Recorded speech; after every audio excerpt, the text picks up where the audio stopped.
Hi friends, అందరూ బాగున్నారా? నేను ఈరోజు ఇప్పుడు మీషోలో ఒక డ్రెస్ ఆర్డర్ ఇచ్చాను. అది వచ్చింది. నేను ఓపెన్ చేసి చూపెడుతున్నాను. ఓపెన్ చేస్తున్నాను.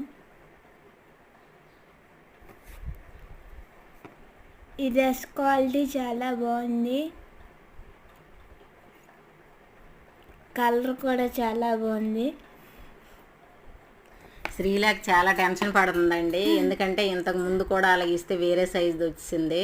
అందుకనే అది ఓపెన్ చేసినంత టైం కూడా టెన్షన్ పడుతుంది. కరెక్ట్ సైజ్ వచ్చిందా లేదా అనుకొని చూడండి. తన ఫేస్ చూస్తే తెలుస్తుంది. కాకపోతే కలర్ ఎక్కువ ఇష్టపడింది తను. నాకు ఈ కలర్ ఇష్టం, కొను మమ్మీ అనుకొని అన్నది. సరే అనుకొని ఆర్డర్ ఇమ్మంటే ఇచ్చిందండి. చాలా బాగుంది. క్వాలిటీ కూడా బాగుందండి. Please like, share and subscribe. శ్రీలేఖని సపోర్ట్ చేయండి ప్లీజ్.